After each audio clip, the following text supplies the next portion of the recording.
Our story begins as a pioneer immediately uploads supplies, his stiff, trembling hands moving with great difficulty. From his coat, Lennon struggles to pull out his only harvest from the past few days, a few pieces of black moss, hard as stone. The uploader is Lennon from the Great Xia Kingdom, and his rating is labeled as trash by the app. Suddenly, a half-transparent screen unfolds before his eyes, appearing simultaneously before the billions of people watching from Blue Star. It is the daily national fortune rankings, the cruelest moment of the day, followed immediately by a flashing red warning. The message flickers frantically before him, warning that the Great Xia Kingdom's overall ranking has plummeted to 8th in the world. As a penalty, the national cold wave will increase by 5%. For a moment, the thought of giving up crosses his mind. But seeing the penalty, he forces himself to endure. He knows he is dragging everyone else down once again. Now, even dying isn't an option, as the disaster has likely already reached every single household. To be honest, it's a heavy burden to bear. Trembling, he closes the ranking list filled with insults and looks down at his own legs, which are nearly useless from the frost. He wants to fight with all his might, but it seems he has reached his absolute limit. His consciousness begins to blur, and his eyelids grow heavy. Suddenly, a crisp electronic chime echoes deep within his mind. Startled, he snaps his eyes open. He expects a hallucination brought on by near death, yet a light screen miraculously appears. A unique, hidden talent has been awakened. This sudden turn of events leaves him completely stunned. And who could blame him, really? The system congratulates him on obtaining the daily intelligence system. This is certainly not the usual common blue light screen, but lines of pale gold text floating directly upon his retina. Today's intelligence has been refreshed, and we see the handwriting moving fluidly, following the motion of his eyes. The survival intel shows that 80 meters outside the snow cave, there is a supply box left by a previous survivor. He blinks hard in utter disbelief, yet those golden words remain perfectly clear. Yes, it seems his luck is finally changing. Furthermore, a golden guiding arrow has appeared out of thin air on his retina, pointing the way forward. At this moment, Lennon has no time to wonder where this information came from, as staying in the cave means certain death. Rather than freezing to death like a coward, he decides to risk everything and head 80 meters outside the snow cave. Gritting his teeth, he uses his last ounce of strength to crawl out, clutching his alloy shovel like a man possessed. He crawls forward until he reaches the spot, collapsing onto his knees in the snow and raising his shovel high. He throws his entire body weight into a heavy strike. Meanwhile, the global audience is convinced this bottom-ranked loser is finished. Even his parents dare not open the live stream, terrified they might witness their son's final, agonizing moments. However, when the camera cuts back to his location, everyone watching is left utterly speechless. Not only is he still alive, but he has stripped off his down jacket and is sweating while devouring a piece of premium silver-patterned jerky. As the system announces his satiety limit has permanently soared to 120, a golden light flashes in his eyes. Just moments ago, that daily intelligence system, which only he can see, finally refreshed its data. Amidst the raging blizzard, the dull thud of his shovel hitting something solid sounds like music to his ears. He frantically digs through the hardened snow crust until his fingertips touch cold leather, his trembling hands desperately prying open the supply chest. There are no blinding golden special effects, only a few unremarkable items that might just save his life. Inside, he finds oil-soaked fire starters, 3 pieces of shiny black coal, and that life-saving piece of silver jerky. He doesn't dare hesitate for a second, using his thin frame to block the wind as he shivers and grabs the flint.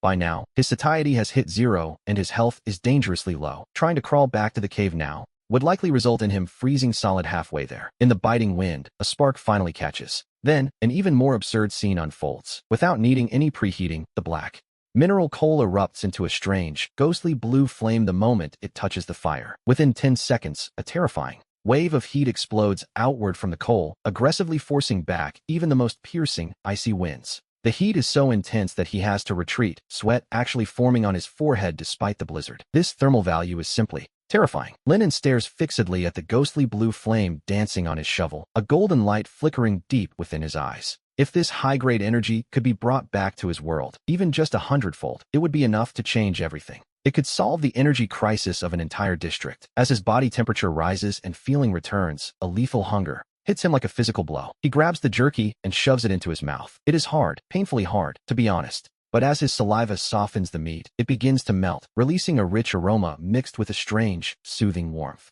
The heat slides down his throat and directly into his stomach. It doesn't feel like he is eating simple protein anymore. It is more like swallowing a concentrated block of pure energy. Gradually, feeling returns to his legs, and even his frostbitten wounds begin to scab over. It seems a Silver Star grade item can even heal physical injuries. A lucky break, indeed. He has finally survived. Carefully, he wraps the remaining jerky and turns back toward the warmth of his shelter. Meanwhile, we return to Earth, specifically to the Xingfu neighborhood in H-City, where the atmosphere is heavy. A series of heavy, urgent knocks shatters the deathly silence of the house. Lin's father trembles at the sound. He moves shakily to open the door, only to find two young men in deep green uniforms standing there. The golden dragon badges on their chests tell us everything. They are from the Special Operations Bureau. The lead officer asks if they are the family of the trailblazer Linen, his expression solemn as he enters. He gives a crisp military salute. The father's legs feel weak, his voice shaking as he asks if something happened to his son. The officer quickly reassures him, explaining that Lin's vital signs are currently stable. We can all breathe a sigh of relief.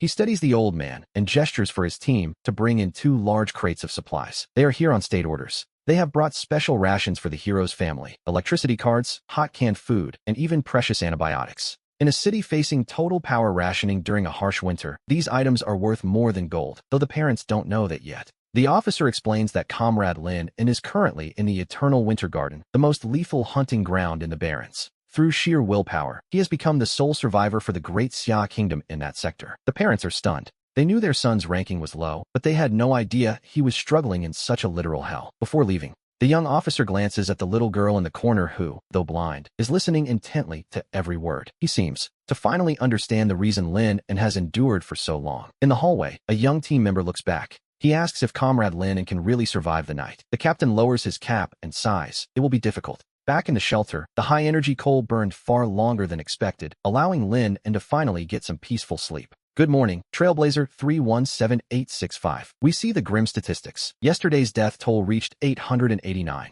Those cold numbers hit him like a bucket of ice water, washing away any lingering sleepiness. In just one night, nearly 900 lives have simply vanished. This is the brutal reality of the Barrens. His remaining supplies are pitifully low. He has only half a piece of jerky left and 2 small chunks of coal. With such meager resources, he calculates that he can only last 3 more days. He must take the initiative. He takes a deep breath and grips his shovel. Just then, that wonderful electronic chime rings out once more. The daily intelligence system has successfully refreshed. The prompt reveals that eating a certain item will permanently increase cold resistance. Without a word, he grills a piece for himself. Next, he uploads the remaining portion to the state. This single move causes the top leaders of Great Xia to stand up in shock. He hasn't just broken the resource deadlock. He has triggered a unique hidden reward, a 10,000-fold manifestation. To understand this, we must look back 3 days. While in a forbidden zone with a high mortality rate, the system suddenly presented him with 4 golden options. From today, he can choose the direction of his intelligence. A. Resources. B. Environment. C. Crisis. Or D. The truth of the world. Looking at these 4 golden paths, Linen falls into a deathly silent contemplation. Logically, with only half a piece of jerky left, resources is the only way to survive.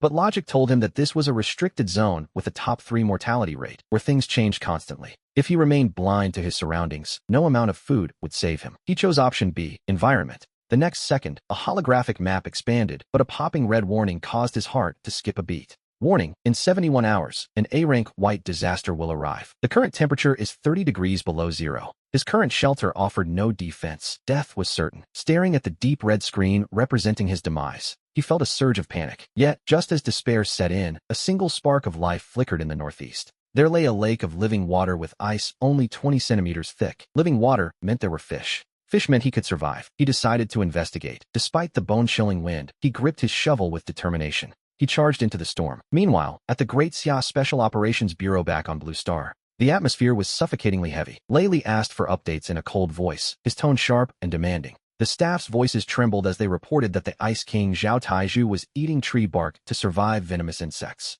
Elsewhere, Li Qingqing, the daughter of a prestigious family, had been without water for 12 hours and was in critical condition. The news was all bad, but when the screen shifted to the foreign trailblazers, the team's morale began to crumble. Japan Sato had actually landed on a tropical island and was leisurely cracking open coconuts. It was a frustrating sight. In the main hall, everyone watched the screen, their teeth clenched in silent frustration at the unfairness of it all. Just as the tension was about to reach a breaking point, a cool, calm female voice suddenly rang out. The room fell silent. We see Lin in the blizzard, carrying his alloy shovel and pushing forward against the gale. This sight brought a spark of hope to Lei Li's eyes. He ordered Su Wan to keep a close watch. He needed to know exactly how Lin intended to survive what seemed like a certain death sentence. Lin opened his broadcast and forced a small smile for the camera, telling his parents he was okay. Before the audience could even process what was happening, Lin raised his shovel and began a frantic, rhythmic assault on the ice. The impact sent agonizing jolts through his hands, and the chat exploded with doubt, many wondering if he had finally lost his mind.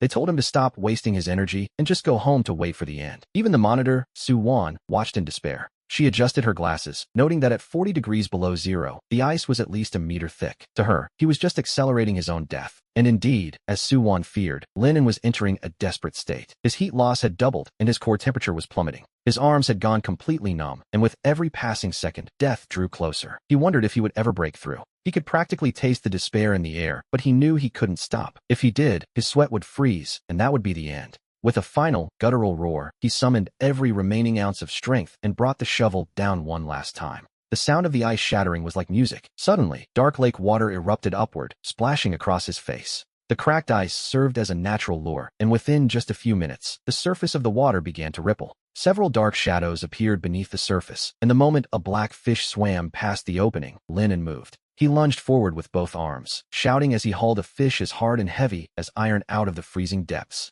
The black fish was hurled onto the ice, leaving the audience stunned. Apparently, a shovel makes for an excellent fishing net. It was a brilliant display of survival, but just as he caught his first fish, an even more lethal crisis suddenly erupted. A warning flashed as his body temperature plummeted further. A wave of intense dizziness hit him, and his vision began to fade to black. He realized that if he didn't eat something immediately, he would die right there. Trembling, he pulled out a cherished piece of dried meat. He took a desperate bite, and a second later, the livestream chat was in an absolute frenzy once again. A golden comment pointed out that the meat was actually glowing. It was Silver Star-grade food. No wonder he had survived this long. While the Great Xia audience watched in awe, a piercing red comment suddenly drifted across the screen, cutting through the celebration. As the viewers marveled at his luck, that ominous red message continued to scroll by, signaling that the danger was far from over. The comment read, "He's eating strategic resources himself? What a waste." This single sentence immediately ignited everyone's fury.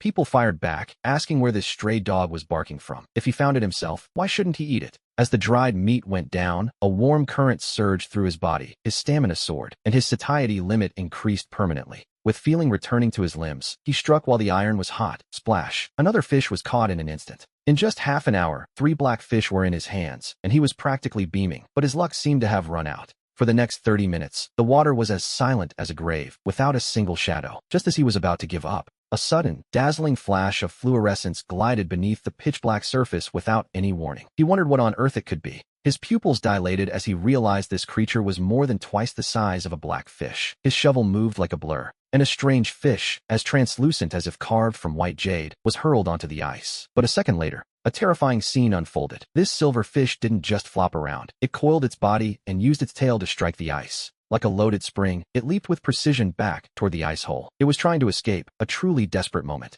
In that split second, he didn't even have time to stand up. Instead, he lunged forward with everything he had. He swung his shovel like a tennis racket, a fierce horizontal sweep intended to keep the prize on the ice. There was a dull thud. The silver fish was sent flying like a cannonball, sliding 7 or 8 meters before finally stopping against the snowbank. Only then did the system notification finally arrive. He had obtained a Tier 1 ice coagulation fish, a rare specimen that greatly enhances cold resistance. Lennon smiled, while the livestream chat completely exploded. They had never seen a fish of that color before. It was beyond rare. The viewers were breathless, joking that if Lin and had a proper net, the fish in this lake would probably face extinction. Amidst the joy, the audience felt a pang of regret. If he could put on such a show with just a shovel, imagine what he could do with real tools. Meanwhile, back on Blue Star, the atmosphere was quite different in one particular household. Lin Jiangwo slapped his thigh and practically launched himself off the sofa, the wrinkles on his face blooming into a massive, proud smile. "Did you see that? That's what we call talent," he shouted, boasting that the Lin family never comes home empty-handed from a fishing trip.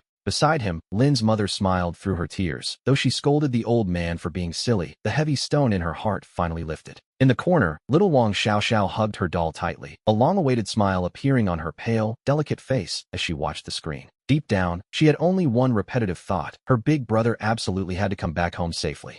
Back at the lake, Lennon struck while the iron was hot and pulled up another silver fish, but then he decisively stopped. Greed is a fatal mistake in survival, and he knew carrying too much in this weather would only slow him down. The wind remained relentless. With 5 fish on his back, every step against the razor-sharp wind felt like a struggle against death itself, until finally, just before his body temperature hit the red line, he scrambled back into his shelter and quickly sealed the entrance shut. "That nearly froze me to death," he muttered, cleaning the rare silver fish and placing it on his shovel to cook. However, just as he prepared to flip it over, a terrifying scene unfolded. The silver fish, despite already being gutted, suddenly twitched back to life. Its tail slammed against the shovel, using the momentum to launch itself upward, opening a suction cup mouth filled with sharp teeth. It lunged straight for his face. At such a close distance, there was no room to dodge, but his survival instincts kicked in instantly. He leaned back sharply, his shovel becoming a blur as he delivered a fierce backhand strike. A crisp, echoing crack filled the small space. The fish's head was instantly crushed, and after a few final twitches, the headless body finally went still. To be honest, it was a narrow escape.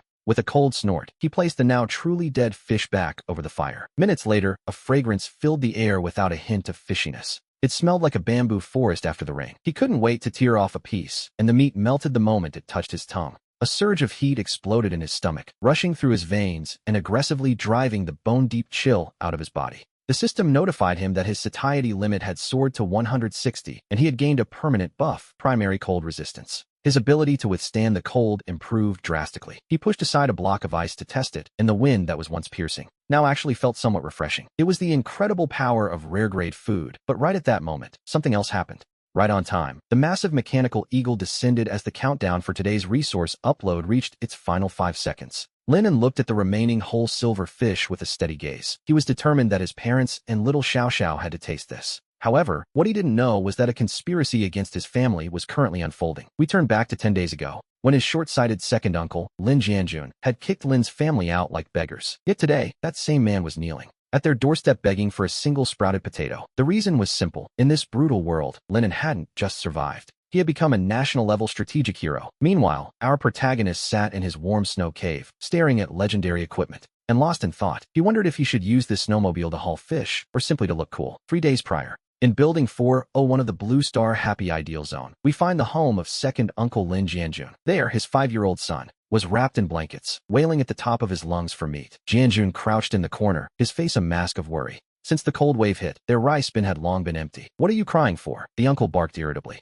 His wife, Wang Mei, charged out like a protective tigress, snapping that if he had the strength to yell at a child, he should find food. Her eyes darted around before she lowered her voice to utter a chilling suggestion. They should go to his older brother's house. Back in the wilderness cave, Lennon was preparing for a major move. As he placed his hand on the translucent ice pillar fish, the system's voice chimed instantly, announcing the detection of a new species, the B-rank ice pillar fish, a rare sea-level find. The system began calculating the national fortune feedback multiplier, a process that made Lin N's heart race with anticipation. To be honest, trash resources give nothing, while ordinary ones only offer 100 or 1,000-fold return. But this was different. On the light screen, the numbers began to spin wildly, 10 times, 100 times, 1,000 times, climbing higher and higher. Then, a crimson number appeared that nearly took his breath away. He had triggered a critical strike reward for rare resources. The multiplier was 10,000. 10,000 rare-grade ice pillar fish would be sent directly to the official warehouses of Great Xia. Before he could even recover from this sudden stroke of immense fortune, the world around him began to shift once more.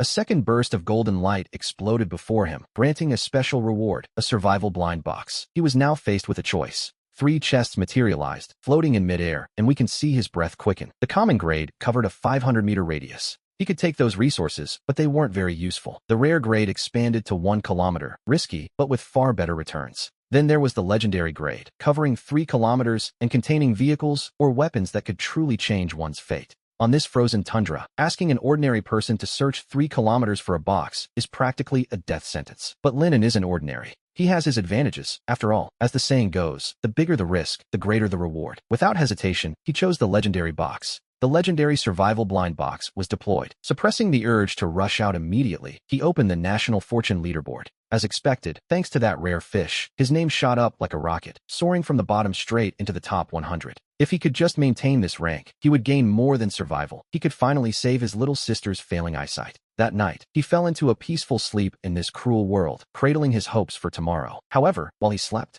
the internet back on Blue Star was absolutely exploding. Even though his stream was dark, the viewer count surged past 10 million. Everyone was stunned by the name that had suddenly crashed into the top ranks. They wondered what on earth he had uploaded. A 10,000-fold return? No one had ever heard of this Lennon before, but he was clearly a hidden powerhouse. Meanwhile, at the Great Xia Special Intelligence Bureau, the atmosphere was suffocatingly tense. Group leader Lei Li rubbed his temples in exhaustion. He watched the smug faces of the Sakura and Han Nation players on the big screen and slammed his fist onto the armrest in frustration. Those players had landed in temperate zones, casually picking oranges and digging ginseng, while Great Xia's players struggled in the bitter cold. It felt like a cruel twist of fate. Lei Li's eyes were full of resentment until his assistant, Su Wan, broke the silence with a sudden alert. She announced that Lin had uploaded rare resources for the first time, triggering a massive 10,000-fold feedback loop. He had become the 5th pioneer from Great Xia to break into the top 100. Lei Li froze, barely able to process the news. Rare resources? He practically launched himself out of his command chair, his exhaustion instantly replaced by a look of pure disbelief.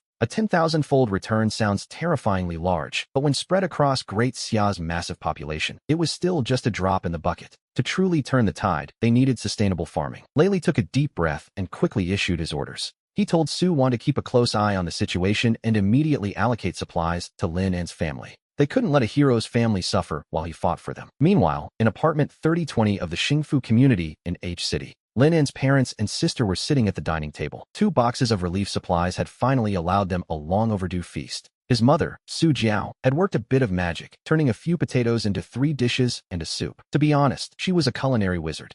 His little sister, Xiao Xiao, looked up with a face full of worry, asking if her brother had enough to eat since he sent everything to them. His father, Lin Zhangwo, told her not to worry, boasting that Lin An's fishing skills came directly from him. Clearly, modesty was not his strongest suit. Before he could finish bragging, his wife silenced him with a sharp glare. Though they acted relaxed, both parents were deeply anxious in their hearts. They knew that if Lin had made this decision, he must have his reasons. Just then, a sudden, urgent knocking echoed through the apartment. His mother wondered if it was the neighborhood director, but as she moved to stand, the father firmly held her back. He told her to stay still, his brow furrowed as he lowered his voice. Why would the director be coming at this hour? The mother hesitated, guessing it was the neighbors from next door who had seen their lights and smelled the food. She thought their child, Fong Fong, might be hungry, but the father told her to sit down, reminding her of the last time they lent food. He reminded her how that brat had called Xiao Xiao a vampire and an ungrateful wretch. Those words hit like a nail, pinning her to the chair. At that moment, a sharp, piercing wail erupted from outside the door. It was a sound that would test anyone's patience. The child screamed that he was hungry and could smell the food, demanding to eat the potatoes immediately.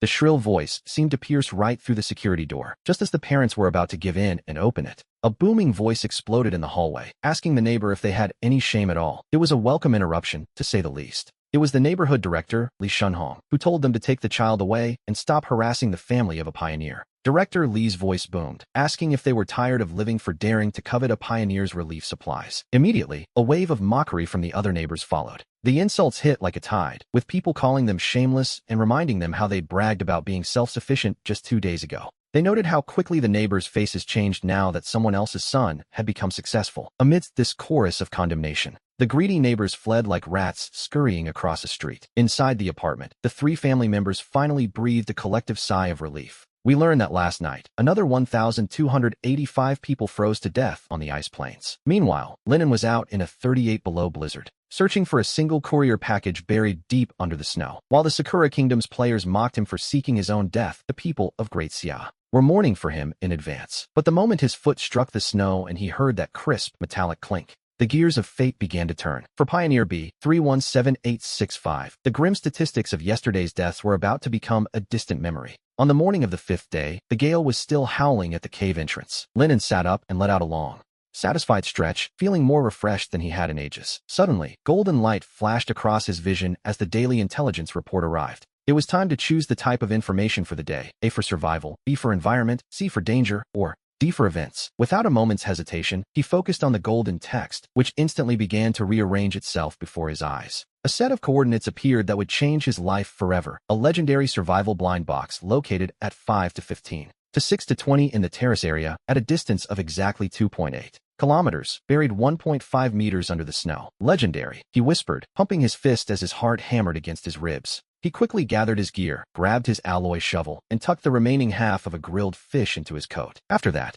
he wrapped his heavy down jacket tight and started his live stream, greeting his viewers and announcing he was going to pick up a package. The number of viewers exploded the second he went live. Thanks to the massive resource return from the night before, he was now widely considered a god by the internet. However, his casual comment about picking up a package caused the chat to erupt in confusion. At that moment, the livestream was far from peaceful, especially with the arrival of Yamamoto Ichiro from the Sakura Kingdom. This single comment immediately ignited a firestorm of insults from the Great Xia netizens, causing the online war to escalate instantly. Meanwhile, far away, inside the Sakura Kingdom's intelligence agency, Yamamoto Ichiro took off his headset. Although a cold sneer hung on his face, his eyes were filled with pure shock. It was already the 5th day. If it had been a player from his own country, they would have frozen into an ice sculpture long ago. But this Lin, and actually dared to head out into the heart of a blizzard. As a rigorous researcher, he had a nagging feeling that this young man from Great Xia was somehow breaking the established rules of the world. Out on the ice plains, Linen trudged forward, one heavy step at a time. With every stride, he had to pull his legs out of snow that reached past his knees. Had this been yesterday, he would have frozen solid long ago. But today, even though the wind cut like a knife against his face, his down jacket trapped a steady flow of warmth. To be honest, this improved cold resistance was a godsend. After walking for 2 full hours, he stopped, gasping for breath as the golden arrow on his retina pointed vertically toward his feet. This was the spot. Without wasting a single moment on words, he swung his alloy shovel and began to dig frantically. The 5-foot layer of snow was frozen harder than stone, and with every strike, the impact numbed his hands. Yet he didn't dare stop. He knew that if he did, his body temperature would plummet. 10 minutes passed, then 20, until a crisp metallic clink finally rang out. He tossed the shovel aside, ignoring the biting cold as he cleared the loose snow with his bare hands. A metal chest, shimmering with a blue-gold light, lay quietly in the pit. The sci-fi patterns etched into its surface made his breath hitch. A legendary blind box, and he was ready to open it. With a soft click, the lid popped open. Inside, there was no food or weaponry, but rather a stack of neatly folded, silver-white metal components. He had obtained a legendary portable polar snowmobile. The description noted it was forged from high-strength alloy and human-powered with efficient kinetic conversion, capable of carrying up to 300 kilograms. His eyes widened in pure disbelief. In this desolate, frozen wasteland, this device was nothing short of a divine artifact, 10,000 times better than being handed the keys to a Ferrari. He picked up the components and began to assemble them. The metal seemed to come alive in his hands, rapidly unfolding and locking into place. In just a few short seconds, a streamlined, futuristic silver-white snowmobile materialized before our eyes. It was smooth, unbelievably smooth. The live stream chat, which had been predicting Lin and certain death, fell into a deathly silence. Then, it exploded. People were losing their minds, asking what this human-powered, wheelless vehicle could possibly be. Seeing it move so fast, they realized the power of a legendary blind box. Those who mocked him earlier were now hiding in shame. Even the retired pioneer, Wu Jing, couldn't help but comment on the semi-recumbent gear design that amplified human strength.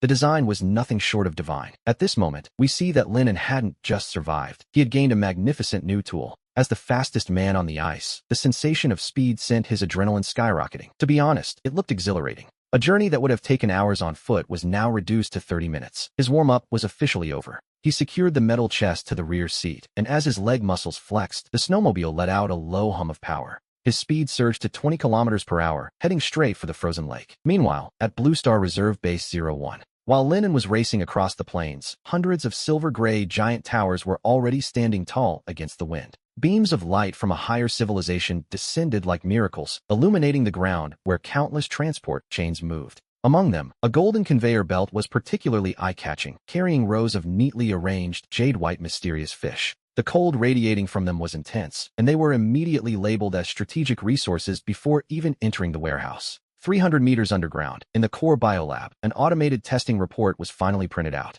The ice spirit fish possessed incredible cold resistance properties. It was recommended as a priority for top-tier seed players. Director Zhang, a man with hair as white as frost, was so excited that his hands began to tremble. This was a breakthrough. With this, the survival rate of the next district seeds would at least double. However, when he saw the contributor's name, his smile froze. It wasn't the famous Ice King or an elite from a great family, but a name that was completely and utterly unknown to him. Linen. The notes on him were almost insultingly simple. Winner of the 8th selection batch, an ordinary passerby. That a non-seeded player could achieve this much made Director Zhang gasp in disbelief. This man named Linen. Just what kind of monster was he? We return to the desolate ice plains, where Linen performs a stylish drift. The snowmobile comes to a steady halt by yesterday's fishing spot, but as he hops off, his eyes suddenly narrow. Several massive, plum-shaped paw prints mark the snow. The drifts covering the ice hole have been violently torn away, revealing jagged shards of ice. A scavenger has been here. He kneels to measure a print. It's larger than his own head. It was likely an adult snow demon bear, drawn by the scent of fish from the day before. This may be a human.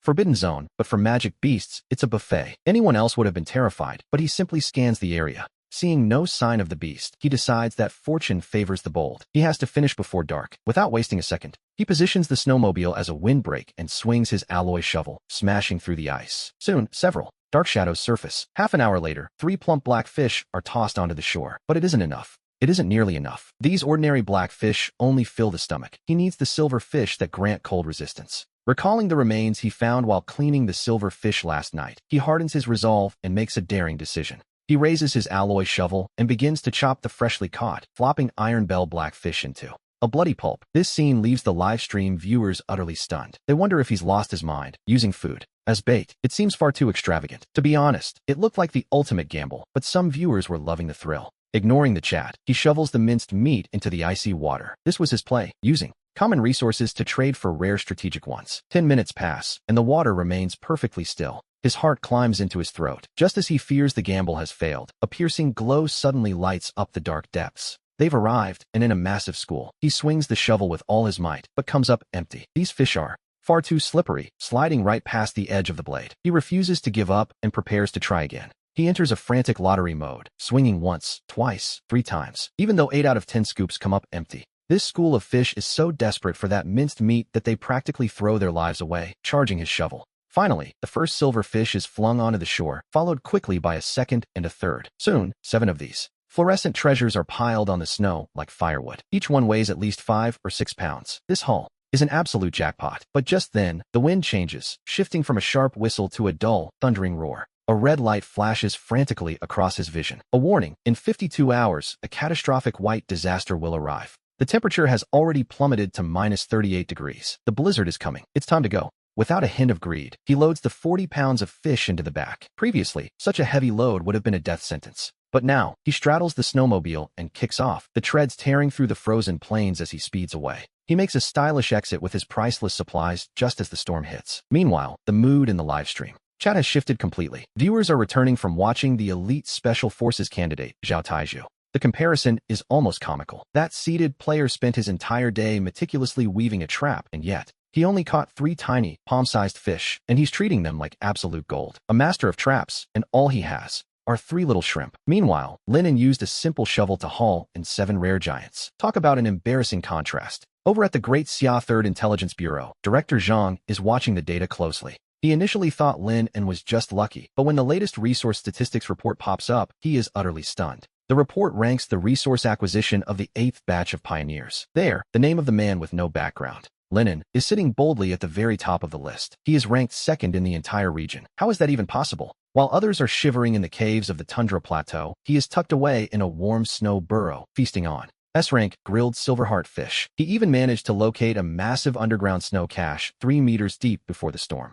Inside the burrow, we see that this giant rat isn't a harbinger of death, but rather a walking pile of premium marbled meat. Meanwhile, in another building of the Happiness Village complex, Lin Jianjun and his wife are staring at the light screen with sour expressions. Wang Mei, fuming with resentment, slams her rag onto the table. It's just a few fish, she snaps, hardly anything worth showing off. She points out that foreign pioneers are uploading photos of fresh fruit daily, which she considers real talent. Lin Jianjun, clearly irritated, waves his hand to cut off his wife's nagging. He tells her to be quiet, reminding her of the brutal conditions in that place. He is adamant that he would never let their own son suffer like that. Wang Mei, trying to comfort herself, walks to the window for air. However, the moment her gaze sweeps downstairs, she freezes. That familiar military green truck has returned, parking once again right outside the neighboring building. Several burly soldiers jump down and work together to unload 3 massive wooden crates. Could it be more supplies? It's only been a single day. As she watches those heavy boxes, she feels a knot of envy in her stomach that hurts worse than 3 days of hunger. Back at the other apartment,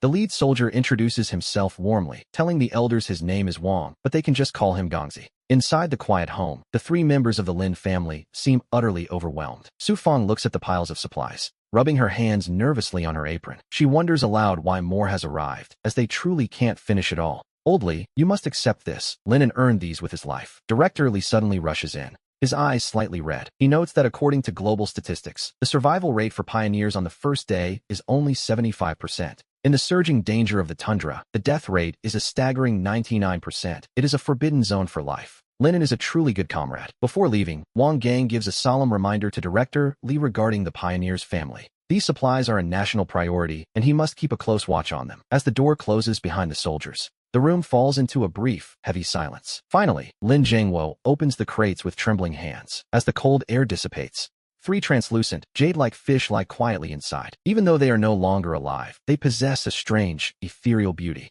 the fish still carry an extraordinary aura. Su Fong tremblingly touches the cold scales, and in an instant, her tears begin to flow freely. She can only think of her son, suffering in that godforsaken place while they receive such riches. Lin Jiangwo tells her not to cry. Staying healthy is the best support they can give him. Meanwhile, back in the savage world, the blizzard continues its relentless assault. Lin drags his exhausted body back into the burrow, and only when he sees the familiar glow of the fire do his strained nerves finally begin to relax. He is finally home. To be honest, without that snowmobile, this trip might have actually cost him his life. He carefully puts away the folded metal cube once again, marveling at the wonders created by a higher civilization. As the high-energy coal is ignited, the temperature in the burrow begins to slowly rise. His frozen muscles begin to throb with a mixture of soreness and numbness. He wants to collapse and never move again, but then he looks at the mountain of fish before him. A powerful sense of achievement fills his chest. Today, he decides, he must truly reward himself. Rich oils seep from the marbled texture of the fish meat, dripping onto the red-hot stone slab with a satisfying sizzle. An aroma blending deep-sea freshness with high-energy fats fills the air. Lin swallows hard, his hunger reaching a breaking point.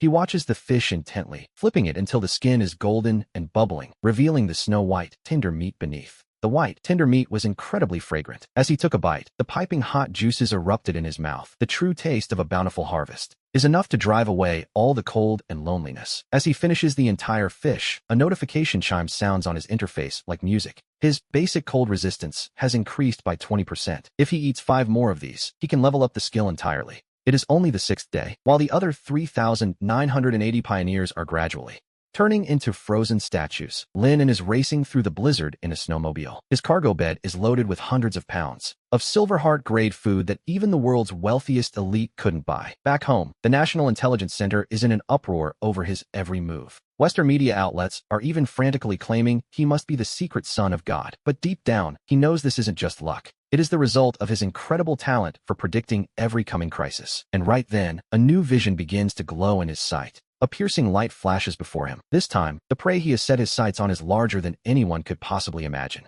We return to 3 days ago. After discovering that eating 5 fish could boost his cold resistance, he forced his exhausted body to keep moving. Using the fire, he roasted all the remaining fish until they were semi-dry. He placed his hand on one of the finished ice silver pillar fish, silently chanting for it to be uploaded. Soon, his supplies were listed: roasted ice silver pillar fish. The finished food was graded as C++ rare, a rank that would surely shake the entire Great Xia leaderboard. Lin's rank surged forward by dozens of places. A golden light flashed in his eyes. Entering the top 50 meant more than just honor. It came with tangible rewards, like the basic sword physique. In the early days, even the most delicate-looking survivors became incredibly strong. This was due to the dual purification of Savage World food and sword physique fluids. He clenched his fist, feeling the warm currents surging within him. It was survival of the fittest, and since he possessed the information system, hunting demonic beasts was no longer a distant dream. To survive, he knew he had to become even stronger. As long as he could stay alive, his power would continue to grow. Meanwhile, on the Blue Star live streams, though the screen remained dark, but the live chat was absolutely exploding over this boarding. Sanchez from France could only cry out to God.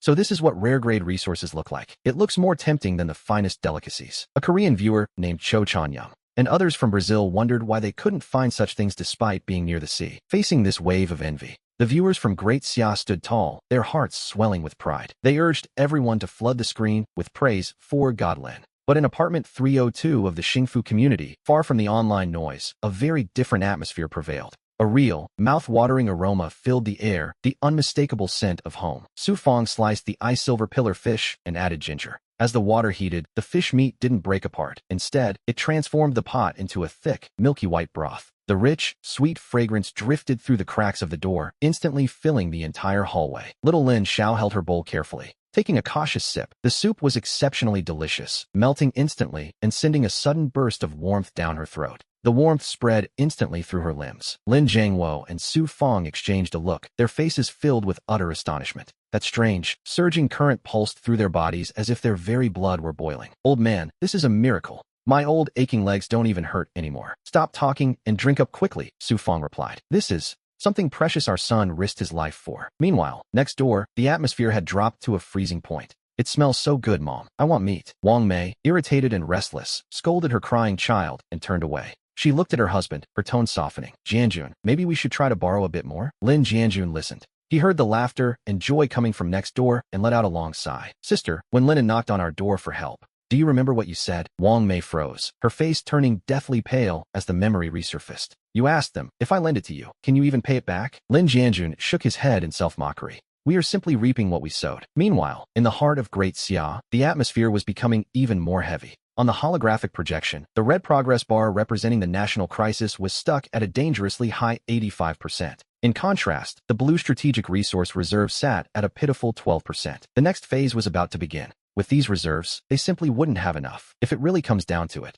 we might have to abandon certain sectors. Suddenly, a sharp, clear notification sound rang out. Under the shocked gazes of the three elders, that lifeless blue progress bar suddenly reacted. As if injected with a massive dose of adrenaline, it surged upward in a sudden leap. 12.5%, 13%, all the way to 18%. What happened? Which war zone did this come from? It wasn't a weighted calculation error. They found it. Extremely rare cold resistance resources that could save their people. This would drastically increase the survival rate of their seeded players. The monitoring center erupted into hearty, relieved laughter. The heavens haven't abandoned Great Xia. We must find out which player did this and reward them. Back in the savage world, outside, the source of the wind howled like a mad beast as elemental energy lashed against the snow bricks sealing the cave entrance. We see Lin resting in a light sleep under the faint red glow until suddenly he snaps his eyes wide open. It wasn't the wind. It was a subtle, yet heavy sound of something treading through the snow, bringing a sense of impending death. A foul stench drifted through the air holes and into his nose. He held his breath, remaining perfectly still in the darkness. His muscles were as tense as iron. He knew that if that thing broke through the snow bricks, a life-and-death struggle would begin.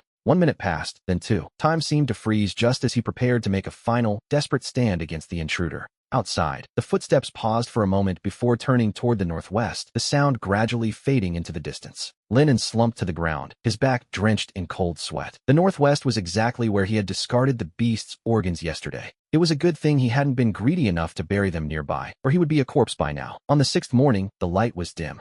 Yesterday's death toll, 3,980 people. He stared at those cold, digital numbers within the system. His heart sank. This was already the 8th batch of pioneers, yet the mortality rate was rising instead of falling. The intelligence system refreshed. He selected the private crisis option. As the command was issued, the area around the dim cave entrance began to change. A pale yellow filter flickered to life as data streams reorganized. A second later, his skin crawled with a sudden chill. On the outer side of the snow bricks, a sickly green trail was clearly visible, marking the path of a nocturnal visitor. The trail lingered at the entrance for a long time, with 2 heavy spots of light almost pressed against the gaps in the wall. The system identified it as a snow demon wolf marking its prey. It had stayed there from 3:20 in the morning until 3:45. Damn it, I've been marked, he thought, clenching his fists. To be honest, this was his worst-case scenario. These snow demon wolves are far more cunning and terrifying than any wolf on Earth. Once they pick a target, they never let go. At that moment, the weather warning on his retina began to flash frantically. His current shelter would not survive the coming white disaster.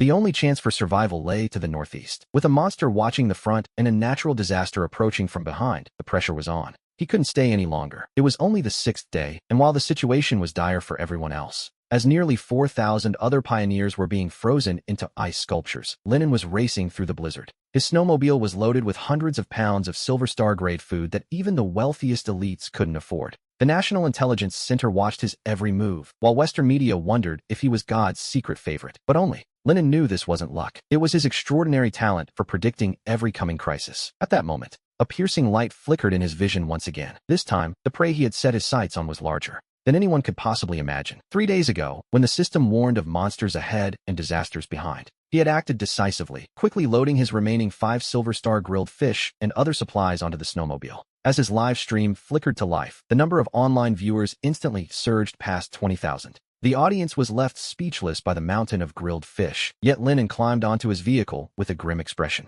This place was no longer safe, and he needed a new shelter. Suddenly, his movements stiffened as he looked to the left. On the fallen snow, a faint, pale yellow trail was barely visible, stretching out into the distance. That pale yellow trail acted like a ghostly umbilical cord, plunging vertically into a hole half a meter deep in the ground. As the snowmobile slowly approached, a line of text appeared above the trail that only he could see. It identified a giant tundra snow rat in deep hibernation, having remained there since 3 days ago. Before the white disaster arrived, it had entered this state to escape the polar storm. Lin's throat tightened as he swallowed hard. A flicker of desire flashed in his eyes. In this frozen wasteland, fish was good, but red meat and fat were the true keys to maintaining body temperature. Under the confused gaze of tens of thousands of viewers, he suddenly braked. He grabbed his alloy shovel and walked toward the seemingly ordinary patch of snow. With a sharp crack, the frozen earth was pried open, and a pungent, warm scent instantly billowed out from the pitch-black hole. We see him lean in. By the faint light of the sky, we see a massive white shape curled into a ball deep within the cave.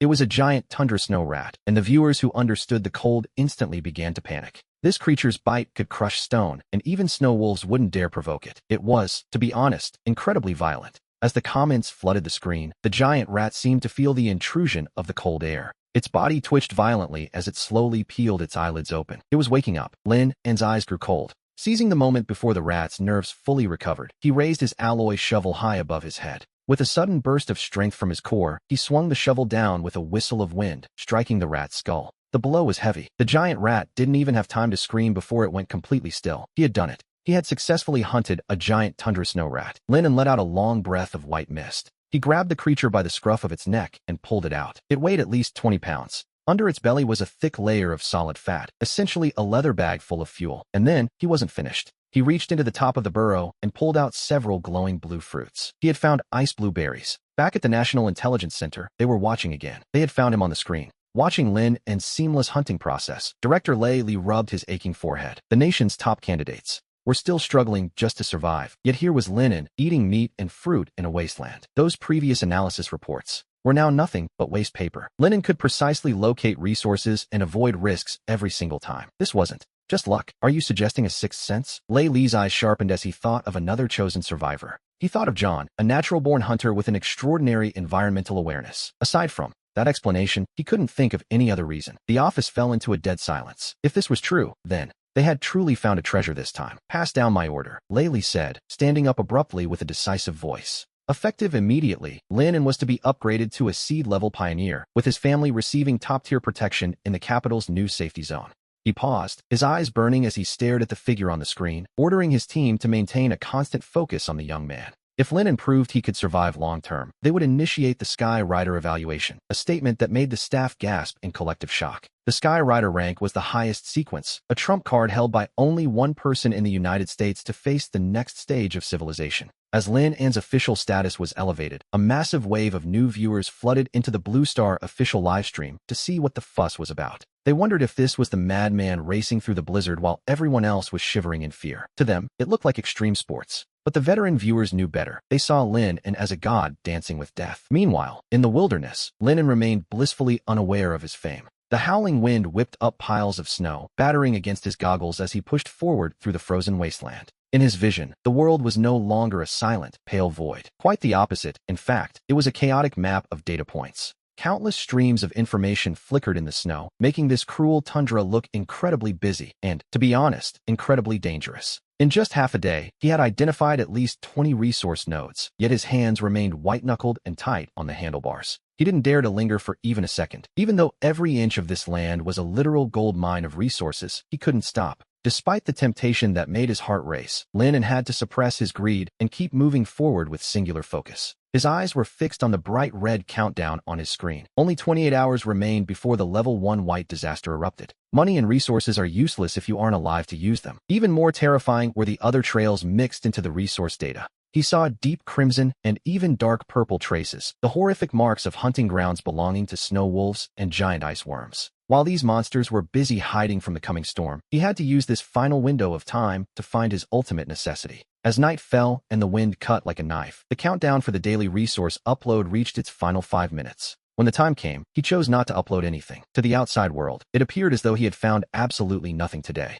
The strange, dark environment surrounding him felt like a giant mouth ready to swallow everything whole, leaving him with no choice but to hide. We see him huddled in a makeshift snow cave, hiding from the world-burying blizzard for days, while back on the Blue Star. The livestream chat fell into a dead silence. As they watched him gnaw on a piece of frozen, rock-hard fish, thousands felt their hearts sink. They feared this hellish weather would make finding shelter impossible, wondering if Lin An would be found tomorrow as a frozen statue. Yet, while the entire internet fretted over his survival, the reality of the situation was about to take a shocking turn. On the morning of the 4th day, he crawled out of his snow hole into a world of despairing white, where visibility was less than 10 meters. The death toll from yesterday stood at 1,086. Staring at that cold number, he felt a sudden tightness in his chest. Without his cold resistance attributes, he realized he might have already been just another name on that list. Suddenly, the day's intelligence refreshed. He selected option B for environmental data, and golden light erupted across his vision. A 3D holographic map covering 10 kilometers unfurled instantly. As he scanned it eagerly, his heart skipped a beat. There they were. 2 shelter coordinates had lit up simultaneously on the map. 5 kilometers to the left was a white, an abandoned bear den. It was Earth-grade, cramped, and completely devoid of any resources, but its proximity guaranteed survival. However, 15 kilometers to the right sat an alluring orange-red glow, a thermal solution cave. It offered a grade 1 constant temperature and even its own independent water source. He fell silent. In this moment, the gap between heaven and hell was a single choice. Choosing the den meant survival, but a bleak future. Choosing the cave meant that if he failed to arrive before the white disaster, he was a dead man. 15 kilometers of frozen tundra on the eve of a superstorm. After 3 seconds of intense hesitation, he decided to gamble. Brief comfort wouldn't buy him a long life. He suddenly wrenched the handlebars around and lowered his frame like a madman, bracing against the terrifying, freezing wind. He knew that temporary safety was no substitute for long-term survival. Hunched low and riding like a man possessed, he charged down that treacherous path where the odds of death were 9 to 1. The live stream exploded instantly as tens of thousands of viewers flooded in, only to witness a scene of absolute desperation. He became like a roaring beast. His snowmobile struggled against the headwind, as if every single step forward was an impossible task. Inside the Intelligence Bureau, the top expert Sue Wan stared at the screen, cold sweat pouring down her face as she watched him. 10 minutes passed, then half an hour. Lennon was still struggling through the blizzard, but his movements were becoming increasingly stiff. It was a sign of total exhaustion. It seemed impossible. How could human strength ever hope to overcome such a merciless sky? Despair spread like a virus through the chat. Everyone felt that this time, he was truly finished. Then, a warning appeared. In 5 hours, the grade 1 white disaster would fully erupt. The current temperature was already minus 50 degrees Celsius. It was too cold. His blood felt as though it were freezing in his veins, and frost on his eyebrows had completely blocked his vision. His legs felt like lead, and the pedals wouldn't budge. Was it really over? No, not yet. To the shock of millions of viewers, he let go of the handlebars. With trembling hands, he pulled his final trump card from his coat, a priceless silver star carp. As millions watched in stunned silence, he let go of the handles and reached into his clothes to retrieve his last hope. It was that incredibly valuable silver star carp. Without a second thought, he began to devour it as fast as he could. One wasn't enough, so he ate another, and then a third. The livestream comments exploded in a frenzy of confusion and shock. They thought he had lost his mind, but Lennon knew exactly what he was doing. As the third fish hit his stomach, a terrifying surge of heat erupted inside him like a volcano. His frozen, purple skin suddenly turned a bright, burning red. Steam actually began to billow off his body. And then, a notification: "Congratulations, Pioneer. Under the pressure of extreme cold, you have consumed enough high-tier food to break your physical limits. You have unlocked a new ability, ultimate cold resistance." He let out a primal roar toward the sky, his eyes burning as if filled with literal fire. In that very moment, he no longer felt like he was standing naked on the ice. It felt as if he were draped in a layer of flowing lava. The snowmobile beneath him let out a beastly growl as its speed suddenly surged to a terrifying new level. As he accelerated, he instinctively glanced back. That one look made his skin crawl. Behind him, just a few miles away, where the sky met the earth, a massive white wall hundreds of meters high was silently sweeping across the horizon toward him. That wasn't a cloud. It was the physical manifestation of the white disaster, a literal god of death chasing right at his heels. In that moment, tens of thousands of viewers in the livestream felt the air leave their lungs. The mockery and the comments simply vanished. Everyone sat with clenched fists, silently pleading for him to run as fast as he possibly could. Inside the Intelligence Bureau, the atmosphere was even more suffocating. The expert Sue Wan stared at the data, her face turning pale. The survival rate had dropped to 0. A heavy sense of despair filled the room. But then, something changed. The team leader, Lei Li, slammed his hand onto the table. He insisted there was still hope because of that silver star carp. He believed Lin An's physical stats had reached the level of ultimate cold resistance. Lennon, however, could only hear his own heart pounding. A warning flashed. The grade 1 white disaster would arrive in 10 minutes. And there, just ahead, he finally saw it. He locked his eyes on a massive, sealed rock. Beneath it, hidden in an inconspicuous crack, a faint light was visible. It was a glimmer of orange-red light, geothermal heat. That was his path to survival, his only way out of the storm. He poured every ounce of energy into his legs. The snowmobile's chain let out a strained roar as he closed the distance. With only 300 meters left, the pressure from the white wall behind him felt like a giant hand pushing him forward. At 100 meters, he twisted the handlebars with everything he had, launching himself and the vehicle forward like a silver shell. He dove precisely into the crack. A moment later, he crawled out from under the overturned snowmobile, gasping for air. He had made it. Between the legendary intelligence and his new cold resistance, he had played his cards perfectly. If he had lacked even one of those advantages, he would be a corpse. Suddenly, the livestream chat exploded with excitement. He was inside. He had actually made it. It was a miracle, proving that Lin wasn't destined to die after all. However, a few piercing comments drifted across the screen, claiming it was just a bit of snow and that people were overreacting. These insults came from the Sakura country viewers. Their mockery, as you might expect, immediately ignited a firestorm of rage. A heated argument was about to explode, but in the next second, a thunderous roar echoed as the Grade 1 white disaster struck. The storm slammed into the rock, and the terrifying cold air seemed to take on a life of its own, surging wildly into the cave entrance. Countless sharp, blue-eye spikes crawled up the rock walls like frozen snakes, racing deeper into the cavern toward him. They advanced 1 meter, then 2, then 3, and just as they were about to consume Linen, they hit something unexpected. The geothermal heat from deep within the cave caused the ice to melt and then instantly refreeze, forming a magnificent, sealed gate of ice. This display of nature's raw power instantly silenced the mocking viewers. This was the true meaning of divine wrath. Once he was sure he was safe, he used the faint light of the cave to inspect the snowmobile he had nearly died to save. The vehicle was scratched and his supplies were mostly depleted, but as he looked around, he realized he had found something special. According to the system, this was an S-grade shelter. High above, we see water droplets gathering in the cracks of the rock walls.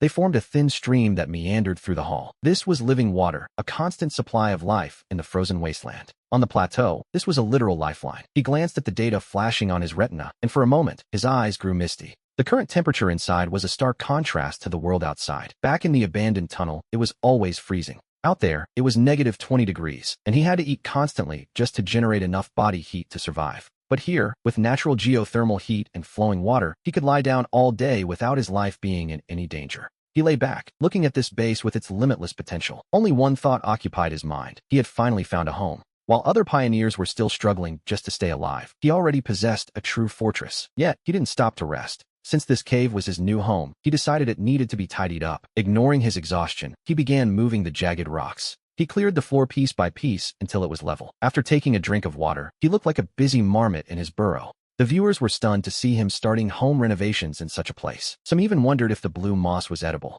Others watched in disbelief as he actually took off his down jacket. He wasn't cold anymore, and that, in this world, was a miracle. As Linen worked in the constant temperature of the cave as if nothing were wrong, the viewers back in Great Xia couldn't hide their grins. It was a moment of pure national pride. In the surged tundra, a forbidden zone for humanity, he wasn't just surviving. He was thriving more than anyone else. Meanwhile, inside the Great Xia 3rd Intelligence Bureau, the atmosphere was reaching a fever pitch. At Lei Li's command, dozens of top researchers began typing so furiously that sparks practically flew from their keyboards. 3 minutes later, a bolded report was released that shocked everyone. The water source was evaluated as polar grade and inexhaustible. With the heat source also rated at the highest level, the entire hall erupted. We must remember, this is the eternal frost plateau. In a place with the highest mortality rate, securing a top 10 global shelter is a feat of unimaginable value. Lei Li's face flushed with excitement as he admitted his previous judgment had been far too conservative. Linen could compete to be the king of pioneers. That title is the supreme glory, placing one person above all others. However, amidst the cheers, a different perspective emerged. Suwon pushed up her glasses, staring at the screen where the cave entrance was now completely sealed by thick ice. The ice wall had turned the cave into a tomb with limited supplies. If he couldn't solve this, the situation would turn dire. Even with a top-tier shelter, he would be nothing more than a beast trapped in a cage, unaware of the outside world's concerns. Linen was moving like a nimble mountain goat across the strange rock formations. He needed to ensure every corner of his home was safe. His fluid, athletic movements once again left the international audience in a state of utter disbelief. They wondered if his core strength came from being a Siberian bear in disguise, while the Great Xia viewers simply laughed at their surprise. They joked that the foreigners hadn't even seen him drive yet, a true disaster of the wilderness. Amidst the banter, Linen ended his broadcast, but he didn't rest. Instead, he opened his system panel to find some troubling news. Because he hadn't uploaded supplies for 2 days, his ranking had dropped to 179th. Even worse, his satiety was low. His physical fitness had reached a bottleneck, and ordinary food could no longer make him stronger. He needed something better. He required high-level ingredients, like monster meat. Just then, a pungent smell accompanied by a sudden wave of heat hit him. The heat surged from the depths of the cave, and as Linen narrowed his eyes, his crisis vision activated instantly. With just one look, the hair on the back of his neck stood on end. Above those seemingly safe rock walls, the ceiling was densely packed with red, fleshy shapes. Thousands of Tier 2 dark cave fiends currently in a state of hibernation. It turns out, the depths of this cave were actually a massive bat colony. He rubbed his chin, his mind racing. This was a crisis. and looking at something he couldn't yet eat was truly frustrating. The next morning, the previous day's death toll was revealed. 48,890. Looking at those cold numbers, Lennon stretched lazily. The natural floor heating was truly comfortable. After a night of rest, his physical condition had returned to its peak. Though the white disaster still roared outside, his system's cheat had finally refreshed. New intelligence was available, and he selected Environment B. Since he was trapped underground, he decided he needed to understand exactly what this subterranean world looked like. As the golden screen erupted, a stunning underground map unfolded before our eyes. This cave was merely the tip of the iceberg. The underground was like a giant ant colony, with dark rivers and magma pools forming a complex maze. Suddenly, his gaze froze on a specific spot. At the deepest part of the map, 2.5 kilometers down, a purple pyramid icon was slowly flickering. He had discovered a civilization ruin, the Temple of the Snowstorm. The system suggested he head there, noting he could obtain supernatural abilities. Seeing those words, Lin's pupils contracted sharply. To be honest, who wouldn't be intrigued? In this cursed world, physical fitness was only the foundation. Every monster in the top 10 of the survivor rankings had a hidden trump card. If he could obtain this power, he had to go. Fortune favors the bold, after all. Since the system suggested it, he viewed it as a massive opportunity. He used a few stones to build a stove, sliding a piece of expensive high-energy coal inside and placing a clean slate of green stone on top. Once the stone plate was scorching hot, he picked up a perfectly sliced piece of blood rat meat and laid it down. With a loud sizzle, the white fat immediately began to shrink under the high heat, melting into golden, bubbling oil. The edges of the meat curled rapidly, turning into a truly tempting sight. The aroma of charred meat exploded instantly, a scent so domineering we can almost hear the global audience salivating through their screens. It's a sound that feels like a personal attack. Lennon has changed. He used to just be a survivor, but now he's a gourmet. For those watching, their dry bread suddenly tastes like cardboard. But he isn't finished. Knowing meat alone is too heavy, he pulls out 3 translucent, ice-blue marrow berries and crushes them ruthlessly in a stone groove. As the purple-blue skins burst open, a sharp, refreshing juice overflows, filling the air with a sweet and sour fragrance. This is his exclusive culinary strategy. He picks up a sizzling, piping hot slice of meat and dips it deep into that cool, shimmering purple jam. Imagine the contrast. Scalding fat meeting icy fruit acid. The texture, crispy on the outside and tender within, mixes with the bursting fruit juice to create a chaotic dance of flavors on his tongue. He narrows his eyes and lets out a long, satisfied sigh. It is, quite simply, perfection. At this moment, the resentment in the livestream chat reaches its peak. People are begging Lin to act like a human being. This is supposed to be survival, yet it looks more like a wilderness vacation. To be honest, he isn't just surviving, he's showing off, while the world watches in envy. A viewer named Sue Air can't help but fall to her knees. She looks at the other pioneers still desperately fighting for a single bite of food, and then looks at Lin and enjoying Michelin star treatment. This is the gap between them, the absolute confidence provided by a top-tier shelter. Meanwhile, inside the Great Xia Special Operations Bureau's strategic meeting room, the air is thick with smoke and tension. Top military and political leaders stare at the screens as Layli speaks with a crisp, decisive voice. This is the reality of the first 9 days for the world's seed-level adventurers in the Great Wilderness. The scene shifts to a battered man named Zhao Jia, also known as Taiju, who is desperately dodging tumors and black blood. He is seen stuffing milky white insect larvae into his mouth, having found a source of protein. But his condition is worsening. If he doesn't find an antidote within 3 days, he will face amputation. The meeting room erupts in hushed whispers. Doubts are rising. The dark forest is overrun, and even a soldier of his caliber is struggling. This was meant to be a military test of the area. The dark forest is a B-rank forbidden zone, and Taiju has actually done quite well. The fact that common herbs turned toxic was the real disaster. Layli nods, noting that Taiju has already located the antidote, but a Tier 1 magic insect is currently lurking nearby, guarding it. Next, we see Li Qingqing. Her water source is slightly contaminated, showing mild particles, but fortunately, there is no immediate threat to her life. Mu Shui is performing the best, with plenty of food and a sturdy shelter. However, the meeting room falls into a dead silence because, except for her, the other two are facing severe crises. At this moment, an old chief frowns deeply. With Yendi eliminated, he asks about the international situation. Layli switches the screen to show the dynamics of foreign pioneers. We see Sato from Sakura country. He started on a temperate island, but his progress has slowed due to overcaution, barely securing daily supplies. Meanwhile, John from the Lighthouse Nation has plenty of resources, but he's been targeted by a Tier 1 magic beast. Tonight, he'll likely face a brutal struggle. Overall, the Blue Orchid Nation is doing better than Great Xia. The chief sigh, noting that the landing point is the real disadvantage. In such a harsh environment, survival is a constant battle for everyone. Suddenly, one of them asks about the boy they saw earlier. Layli pauses for a moment before Lin's name is officially brought up for review. The screen cuts to Lin and Long Hu are currently having a heated feast, devouring roasted meat. The meeting room goes silent instantly.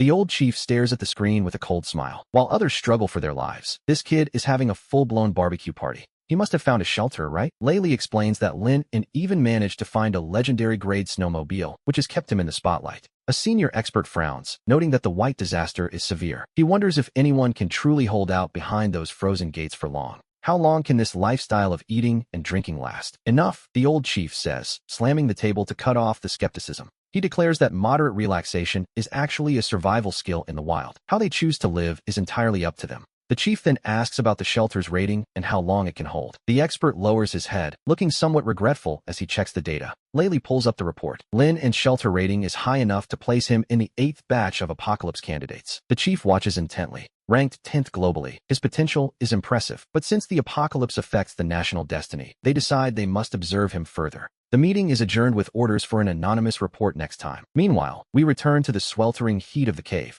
where Lin is busy carving out the fat and grease from the blood rat. His glowing alloy shovel moves with lightning speed as he works. He renders the oil while slicing meat into strips, laying them around the coal to dehydrate. In the live stream, the chat is absolutely exploding. We see him working with incredible speed, rendering oil and slicing meat simultaneously. His efficiency is truly the stuff of wilderness legends. It is almost as if he is playing at double speed. As the scraps turn golden brown, Lin pours out the clear, refined fat. He has obtained over a liter of refined blood rat grease, which, as he knows, serves as cooking oil, antifreeze, and fuel. Next, he scrapes the remaining bits from the hide, shatters the skull with his shovel, and extracts the hard incisors and dense leg bones. Those curved teeth are perfect for crafting fishhooks, which will surely increase his fishing efficiency later. To be honest, he wastes nothing. A series of notifications pop up. He has gained rat jerky, a silver-frosted pelt, 2 hard teeth, and 4 high-density leg bones. He brushes off the dust, satisfied. The entire process took less than 40 minutes, and he didn't even throw away the inedible bits. Instead, he freezes them in a hole near the gate to use as bait later. He packs his jerky and takes a few sips of water. Gripping his shovel, he looks at the pale gold map flickering on his retina, showing the coordinates of that strange purple pyramid. Rather than waiting quietly for a system recommendation, he decides it is better to head deeper and explore the unknown for himself. Meanwhile, back at the intelligence center, Laylee has just finished his meeting, only to find himself agitated by the latest developments. It seems Lin is heading toward a death zone once again. Laylee slams down the records. The karst caves are no playground. Getting lost means certain death, especially if underground magic beasts are lurking nearby. Suwon adjusts her glasses, analyzing the screen. She watches Lin wrinkle his nose and concludes that there are definitely beasts nearby. He is currently enduring a foul stench. Large groups of creatures leave behind massive amounts of waste, and they rarely tolerate an intruder sleeping so close to their territory. Laylee remains silent, reflecting on how blunt the cruelty of survival can be. He asks how long the boy's supplies will last. Suwon swipes across the screen, noting 15 pounds of jerky and over a liter of grease. With low consumption, it might last 10 days. Laylee frowns, knowing an ordinary person could last 20 days, but Lin's enhanced body consumes energy much faster during this disaster. The white disaster is expected to last at least 15 to 20 days. Inside the sweltering cave, a safe path glows blue in Lin's eyes. What secrets are hidden in the darkness ahead? With only a faint blue light to guide him, Lin steps forward into the gloom. He manages to keep his focus, frowning as he looks down at the ground beneath him, a floor of dark crane rock covered in grayish-white patches. The air is thick with a nauseating stench, a mixture of rot and blood that grows increasingly unbearable as he moves deeper into the cave. 30 minutes later, the odor reaches an extreme as a massive fork in the road appears. To the left, a cave mouth gapes like a giant maw. A lethal, fishy stench pours from within, making his skin crawl as cold sweat instantly drenches his back. It is a truly visceral warning. Looking up, the ceiling dozens of meters high is covered in black stones, but those aren't stones. They are thousands upon thousands of creatures. These are second-order dark cave demon bats, all in a state of deep hibernation. The system issues a warning. This area is extremely dangerous. Lin's pupils contract at the sight. These demon bats are nothing like the bats of Earth. They are far more terrifying than anything we know. Massive as calves and wrapped in black membranes, their bodies radiate a fierce, chilling aura even while they sleep. It is a haunting sight. If not for the confirmation that they were hibernating, he wouldn't dare take a single step. The scene on the ground is even more horrifying. A half-meter thick layer of grayish-white waste covers the floor, hiding a sea of pale bones. Lin carefully retreats, moving with practiced grace. Turning toward another passage radiating waves of heat, we see a second-order magical beast, the size of a calf, and, surprisingly, capable of flight. Without proper weapons, charging in would be suicide. To be honest, compared to the pile of bones on the floor, he would be a mere snack. Fear of the unknown grips the hundreds of thousands of viewers watching him. They hold their breath as Lin navigates past the demon bat nest. The terrain is treacherous and the light is dim, forcing him to rely on his environmental intel to grope his way forward through the gloom. Suddenly, the temperature begins to soar, climbing rapidly from 20 degrees to 30, and then hitting a sweltering 40 degrees Celsius. Sweat slides down Lenin's cheeks, soaking his clothes completely. He wonders if this is truly the path to the wind and snow temple. Why is it so hot? Suddenly, a bone-chilling wind hits him full in the face. Extreme heat and extreme cold collide in the narrow tunnel. A thick white mist rises where the temperatures clash. What on earth is this? The unbearable mix of ice and fire nearly makes him turn back. But the purple pyramid on his retina is only 30 meters away. He can't give up now, so he grits his teeth and bursts through the mist. The sight before him makes his pupils shrink and his hair stand on end. It is a massive, circular underground hall of incredible proportions. A dark, murky river flows silently through the cavern, its banks piled high with eerie white soil that isn't soil at all, but skeletal remains. Judging by the skulls, these were all humanoid beings, kneeling in the direction of the hall's center as if frozen in a 10,000-year pilgrimage. A chilling mix of piety and terror seems to have preserved this moment. Meanwhile, the livestream chat erupts in horror at the sight of the bones. The viewers wonder what kind of hellish place this is, but then a light flickers on the wall. The camera pans to reveal a pale, monstrous creature. Inside the cave, Lenin is deaf to the outside noise, and for a moment, he seems to lose the ability to feel any emotion at all. Time loses its meaning as his consciousness is pulled into a cold, void-like ice field, where an ancient and indifferent presence begins to stir. A cold laughter echoes deep within his soul, asking why he does not feel the crushing weight of terror now that he stands before a god. Lenin feels the very marrow of his bones compressing under the pressure, yet he manages to keep his thoughts focused on the mystery before him. Images of ancient civilizations and the strange, savage wonders of the wind and snow temple flash through his mind like a frantic montage.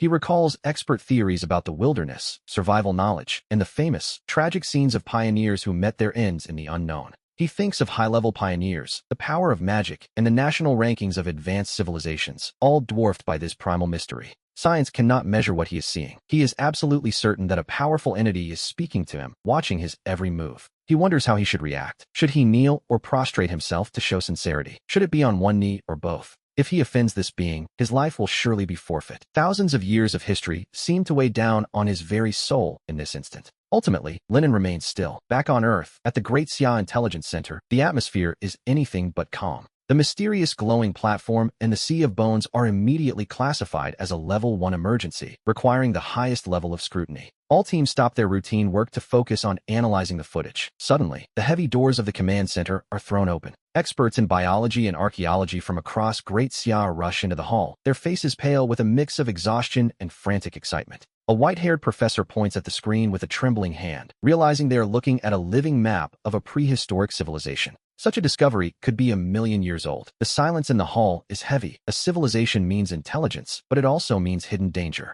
We see that controllable danger is a luxury Blue Star has long since lost, as the commander's nails dig deep into her palms in silent anxiety. The professors wonder what the odds are for Lin An's survival. As an 8th batch pioneer, no one expected him to find this underground. This discovery of a lost civilization completely shatters Great Xia's previous records, leaving the old professor shaking his head in disbelief. The imagery is clear, a god standing high above a sea of bones, suggesting a religious civilization built on the foundation of bloody sacrifice. It is a known rule that the older the god, the harder they are to communicate with, leaving the pioneer's survival probability at nearly zero. The scholars fall into a heavy silence, realizing they are powerless to help. Meanwhile, across the ocean, the Lighthouse Nation convenes its own meeting. General Smith calls the emergency session to order with an expressionless face, noting that yet another lucky soul has stumbled upon a miracle. An intelligence officer pulls up a grim report. In the last 7 years, 32 top pioneers have entered ancient civilization ruins. 20 of them lost their lives within a single hour of entering. To be honest, the statistics for those who remain are hardly more encouraging. 8 of the survivors went mad and later took their own lives, leaving only a few elite survivors at the top of the global rankings. General Smith cuts the briefing short, demanding to know which deity this ruin belongs to, and if there is any chance for a strategic alliance. The answer is a flat no. These murals depict the most ancient gods of the wilderness, entities that do not take kindly to intruders.